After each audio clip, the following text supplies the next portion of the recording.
Assalamu alaikum wa rahmatullahi wa barakatuh. All the praises for Allah subhanahu wa ta'ala, who is the creator of all creation. We send blessing and salutation upon our messenger, Prophet Muhammad sallallahu alayhi wasallam, peace be upon him, his family, his all of companions, radiallahu ta'ala anhum ajma'in. Okay, my dearest brother and friends, today we will learn together this pattern, and we had missed the previous class also because I was very uh, tired and very busy for my occasion, and there are lots of work for me. So that's why I didn't attend my spoken class. Today, we will learn together, no problem. They are write down. You can see their pattern number 37, have. Okay. Uh, have verb. They write down have verb. That's why we will learn have verb about this pattern. So first of all, they are have. May I have your number, please? Once again, may I have your number, please? আমি কি আপনার নাম্বারটা পেতে পারি? May I have your mobile, please? আমি কি আপনার মোবাইলটি পেতে পারি? এখানে মে আই, এটা হচ্ছে একটা ভদ্রতার পরিচয়। আমরা ভদ্রতার সহিত অনেক সময় এরকম ভাবে আমাদের বড়দের সাথে কথা বলি। আপনার মোবাইলটিকে একটু পাবো, এরকম ধরনের অনেক ক্ষেত্রে আমরা অনেক কিছু ইউজ করে থাকি। তো সেই ক্ষেত্রে আমরা এই শব্দগুলো ইউজ করতে পারি। তারপরে দেখি আবার আরেকটা শব্দ রয়েছে, মে I have your address please? আমি কি আপনার ঠিকানা পেতে পারি? সেটা হচ্ছে আমরা কখনো রিকোয়েস্ট করি কারো কাছে, সেখন আমরা এগুলো ইউজ করতে পারি। After that, number 3, may I have a cup of tea? আমি কি এক কাপ চা পেতে পারি? A cup of tea. আচ্ছা। May I have a dress? আমি কি একটা জামা পেতে পারি? May I have the bag? আমি কি একটি ব্যাগ পেতে পারি? May I have this? আমি কি এটা পেতে পারি? May I have some money? আমি কি কিছু টাকা পেতে পারি? May I have your jacket? আমি কি তোমার জ্যাকেট নিতে পারি? মানে জ্যাকেট পেতে পারি বা নিতে পারি। অনেক সময় আমরা অনেকের কাছে ধার চাই না, ধার চাইতে গেলে এরকম ভাবে আমরা বলতে পারি। আচ্ছা, may I have your jacket? May I have your book? আমি কি তোমার বইটি নিতে পারি বা পেতে পারি? May I have your name? তোমার নামটা কি জানতে পারি? আচ্ছা, তারপরে এইরকম ধরনের অনেকগুলো রয়েছে। তারপরে প্যাটার্ন নাম্বার 38, এখানে অনেকগুলো প্যাটার্ন হ্যাভ দিয়ে হবে ইনশাল্লাহ। আমরা হ্যাভ দিয়ে কথা বলতে গেলে অনেক ক্ষেত্রেই আমরা অনেক কথা বলতে পারি শুধু হ্যাভ দিয়ে। সুতরাং হ্যাভ ভার্বটা আমাদের জন্য খুবই খুবই ইম্পর্টেন্ট থিংস। ডোন্ট ইগনোর হিম। তাকে তো আমরা কেউ ইগনোর করব না এই হ্যাভ ভার্বকে, কারণ হ্যাভ ভার্ব খুবই খুবই ইম্পর্টেন্ট। আচ্ছা, তারপরে দেখি, I have something to tell you? আমি তোমার কাছে কিছু বলার আছে, তোমাকে আমার কিছু বলার আছে। এটা যদি আমরা বলি তাহলে কি বলবো? I have something to tell you. আমি আহ, তোমাকে আমার কিছু বলার আছে। I have something to ask you. তোমাকে আমার কিছু জিজ্ঞেস করার আছে। I have something to show you. তোমাকে আমার কিছু দেখার আছে, মানে দেখানোর আছে বা দেখাবার আছে। শো মানে দেখানো, আরেকজনকে দেখানো। আচ্ছা, I have something to gift you. তোমাকে আমার কাছে আহ, কিছু উপহার দেওয়ার আছে। তোমাকে আমার কিছু উপহার দেওয়ার আছে। তারপরে I have something to share with you. তোমার সাথে আমার কিছু শেয়ার করার আছে। I have something to explain to you. তোমাকে আমার কিছু ব্যাখ্যা করার আছে। আচ্ছা, তারপরে আরেকটা প্যাটার্ন রয়েছে, আমরা সেই প্যাটার্ন যাওয়ার আগে এই প্যাটার্ন একটু জোরে জোরে পড়ার চেষ্টা করি। আমরা যারা ক্লাসে যুক্ত হয়েছে আমরা পড়বো, আর যারা যুক্ত হয়নি পরবর্তীতে এখানে এসে আমরা একটু পড়বো। 1 মিনিট সময় আমরা নীরবতা পালন করব, এই সময়টাতে আমরা পড়ে নিব।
আচ্ছা, তাহলে আমরা এই প্যাটার্নটা পড়লাম। এখন পরবর্তী প্যাটার্ন আমরা একটু পড়ি। হ্যাঁ, এই প্যাটার্ন একটু পড়ি, তারপরে নিচের প্যাটার্নে চলে যাবো ইনশাল্লাহ।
ওকে, আমরা অ্যানাদার প্যাটার্নে চলে যাচ্ছি, প্যাটার্ন নাম্বার 39।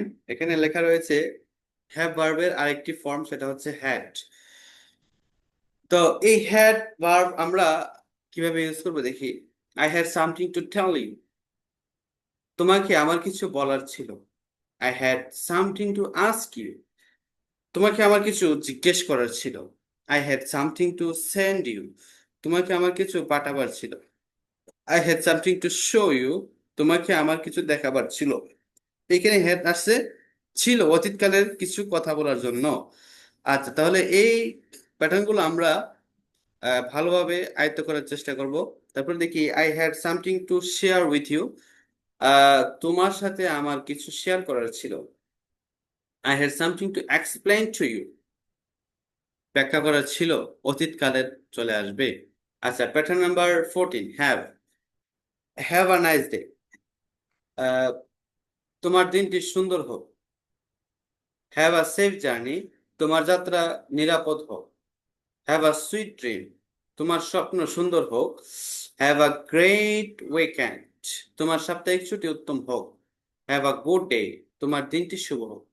এই যে হ্যাভ হোক রয়েছে, এগুলা নেই, তারপরও আমরা আরেকজনকে আশীর্বাদ দেওয়া বা আরেকজনকে কোনো ভালোর দিকে আহ্বান করার ক্ষেত্রে কিন্তু এগুলো আমরা ইউজ করে থাকি। সেই ক্ষেত্রে এখানে যেই বিষয়টা আমাদেরকে মাথায় রাখতে হবে সেটা হচ্ছে হ্যাভ দিয়ে যখন হয়ে যাবে, আর এটা যেহেতু আহ কি বলে প্রশ্নবোধক নয়, কোয়েশ্চন মার্ক যেহেতু নেই, তাহলে এটা কোনো প্রশ্ন নয়।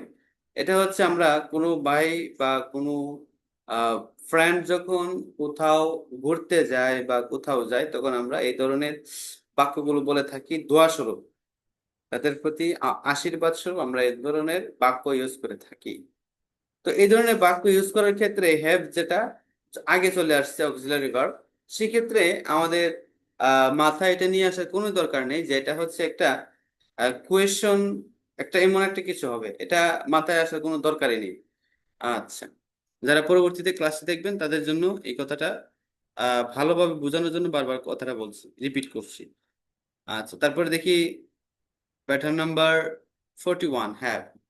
আম হ্যাভিং গুড টাইম, আমি খুব ভালো সময় কাটাচ্ছি। আম হ্যাভিং ওয়ান্ডারফুল টাইম, আমি খুব অসাধারণ সময় কাটাচ্ছি। I having am having a good day, আমি একটি ভালো দিন কাটাচ্ছি। আম হ্যাভিং গ্রেট প্লেজার, আমি আনন্দ পাচ্ছি। আচ্ছা, তারপরে দেখি pattern number 42, walking in the morning is better, walking in the morning is good. দুইটাই সেম, সকালে হাঁটা উত্তম ভালো, এটা সেম আমরা জানি। It's better to walk in the morning, এটার অর্থ কি? It's good two walk in the morning, সকালে হাঁটা উত্তম ভালো। এই যে বিষয়গুলো সবগুলো, এখানে সবগুলো বিষয়গুলোই আমরা দেখতে পাচ্ছি অর্থ এক, অর্থাৎ একটা শব্দকে অনেকভাবে বলা যায়। আচ্ছা দেখি, it's better to help poor people, it's good to help poor people, poor মানে হচ্ছে গরিব। আচ্ছা, গরিব লোকদেরকে সাহায্য করা ভালো। It's better to go to the mosque, মসজিদে যাওয়া ভালো। It's good to go the mosque. আচ্ছা, it's better to recite the holy Quran, it's good to recite the holy Quran. একটা হচ্ছে বেটার, একটা হচ্ছে গুড, দুইটাই সেম অর্থ, পবিত্র কোরআন তেলাওয়াত করা ভালো। আচ্ছা, তারপরে এই যে বিষয়টা রয়েছে এটা আমরা একটু দেখব। তারপরে দেখি walking in the morning is better বললেই হয়ে যায়, তবে it's better to walk in the morning বললে অধিক সুন্দর হয়। আচ্ছা, আমরা সাধারণ ক্ষেত্রে কথা বলি এক ধরনের, কিন্তু এটাকে যদি আরেকটু গ্লোরিফাই করা যায় কথার ক্ষেত্রে, তাহলে আরেকটু অ্যাডভান্স হওয়া যাবে, আরেকটু সুন্দর হবে। সেক্ষেত্রে এখানে একটু দেখি, it's better to walk in the morning, এটা অনেকটাই আহ, একটু হায়ার লেভেলের সেন্টেন্স। আর বাকি walking in the morning is better, it's quite simple. Understood? Okay, আমরা একটু সামনে চলে যাচ্ছি। আমাদের এই পিডিএফটা অনেক দীর্ঘ, যার কারণে আমরা অনেক সময় দিতে হবে, অনেক সময় আমরা এই পিডিএফ পড়তে হবে ইনশাআল্লাহ। প্যাটার্ন নাম্বার 43, দেখি it. Sleeping in the morning is bad, it's bad to sleep in the morning, সকালে ঘুমানো খারাপ। It's bad to drink alcohol, alcohol পান করা খারাপ। It's bad to waste time, সময় নষ্ট করা খারাপ। It's bad to quarrel with friend, বন্ধুদের সাথে ঝগড়া করা খারাপ। It's bad to listen to music, সঙ্গীত শোনা খারাপ। It's bad to sleep in the morning, সকালে ঘুমানো খারাপ। ইটস ব্যাড টু স্মোক, ধূমপান করা খারাপ। It's bad to insult someone, কাউকে অপমান করা খারাপ। আচ্ছা, তারপরে এটা আমরা একটু পড়বো। সময় নিয়ে পড়ে নিব। It's bad to break something, কোনো কিছু ভাঙ্গা খারাপ। আচ্ছা, pattern number 44, it learning English is easy. It's easy to learn English. আচ্ছা, it's easy to speak English, it's easy to read English books, it's easy to write English, it's easy to answer this question English, it's easy to carry this small bag. এটা আমরা পড়ে নিব it's দিয়ে। তারপরে 45, এটা আমরা একটু পড়ি। তার আগে আমরা এগুলা প্রিভিয়াস এর পড়াগুলো একটু মুখে নিয়ে আসার চেষ্টা করি, তারপরে আমরা সামনের দিকে যাবো ইনশাআল্লাহ।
ওকে, মেবি আমরা পড়ে ফেলেছি। আমরা তারপরে চলে যাচ্ছি pattern number 45, learning Chinese is difficult. Chinese শেখা খুবই কঠিন। Learning Chinese is hard. It's difficult to learn Chinese, it's hard to learn Chinese. আচ্ছা, অর্থ সেম, কিন্তু বাক্য ইউজের ক্ষেত্রে আমরা বিভিন্নভাবে ইউজ করতে পারবো ইনশাআল্লাহ। তবে আমাদের যদি অ্যাডভান্স লেভেলের কথা বলতে যাই, তাহলে সেক্ষেত্রে it's difficult to learn Chinese, it's hard to learn Chinese, it's quite uh, hard also, and it's also advanced, quite advanced. It's difficult to speak Chinese, it's difficult to read Chinese books, it's difficult to write Chinese, it's difficult to answer the question in Chinese, it's difficult to carry this big bag. আচ্ছা, তারপরে 46, learning English is possible, it's possible to learn English, ইংরেজি শেখা সম্ভব। তারপরে pattern number 47, learning Chinese is impossible, it's impossible to learn Chinese. এটা আমরা একটু দেখবো, দেখার পরে আমরা আমাদের বাকিগুলো করার চেষ্টা করব। আমরা দীর্ঘক্ষণ সময় পড়েছিলাম, আমরা 30 পৃষ্ঠা পর্যন্ত আজকে শেষ করে নেব, তারপর নেক্সট ক্লাসে বাকিটা শেষ করে নেব ইনশাআল্লাহ, 50 পর্যন্ত। আচ্ছা, এটা পড়েছি। আচ্ছা, তারপর দেখি 48, স্টাডিং রেগুলারলি ইজ ইম্পর্ট্যান্ট, নিয়মিত পড়াশোনা করা জরুরি। It's important to study regularly.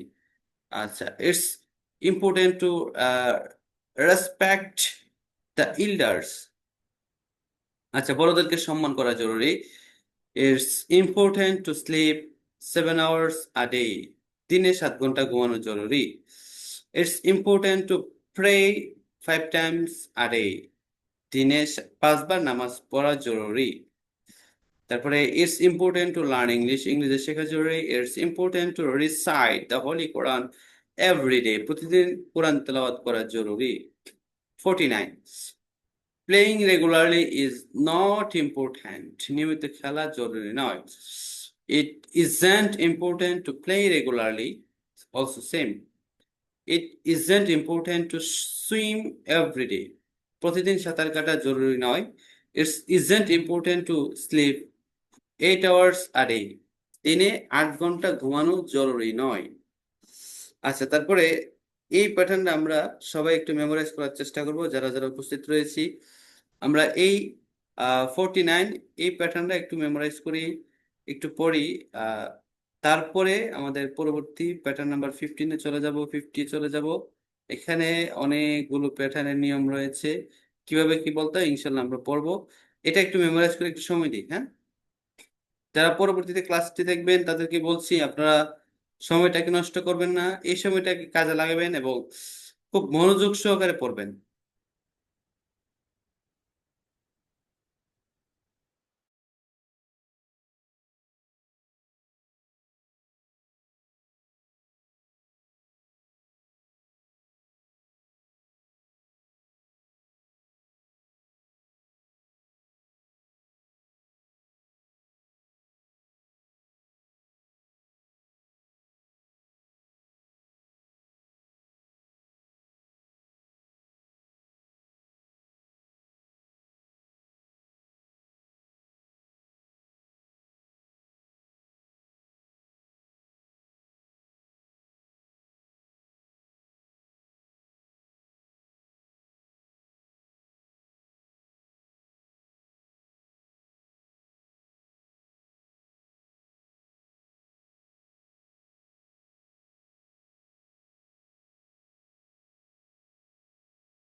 আচ্ছা, আমরা আর বেশিক্ষণ সময় নেব না, আমরা এই প্যাটার্নে চলে আসলাম 50। আচ্ছা, 50 দেখি। It how long will it take to go to Gulistan? Gulistan যেতে কত সময় লাগবে? হাউ লং, কতটুকু সময়, দীর্ঘ সময় এটা বোঝাতে। উইল ইট টেক, এটা নেবে, to go to the Gulistan, Gulistan যেতে কতটুকু সময় নেবে? It will take 15 minute to go to Gulistan. It can take 15 minutes to go to Gulistan. It takes 15 minutes to go to Gulistan. It took 15 minutes to go to Gulistan. It has taken 15 minutes to go to Gulistan. আচ্ছা, তারপরে এগুলো আমরা দেখবো, এগুলো আমরা পড়ে নিব একটু সময় নিয়ে, একটু ভালোভাবে পড়ার চেষ্টা করব।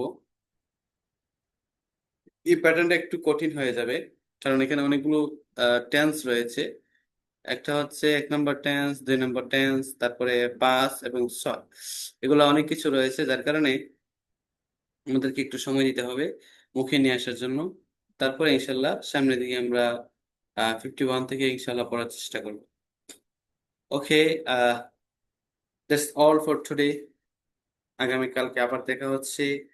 আর আমাদের নতুন পেজ, পেড বেস আমাদের আজকে বিকেল থেকে শুরু হবে, অর্থাৎ সন্ধ্যায়, রাত 9টা থেকে। তো সেই বেচে আপনাদের সকলকে আমন্ত্রণ জানিয়ে, যারা এখনো ভর্তি হন নাই, যারা ভর্তি হওয়ার আগ্রহ পোষণ করেছেন, সকলকে অভিনন্দন জানিয়ে এবং ভর্তি হওয়ার জন্য অনুরোধ জানিয়ে আমরা আজকের ক্লাস এখানে শেষ করতে যাচ্ছি। ওয়া আখিরি দাওয়ানা আনিল হামদুলিল্লাহি রাব্বিল আলামিন। আসসালামু আলাইকুম ওয়া রাহমাতুল্লাহি ওয়া বারাকাতুহু।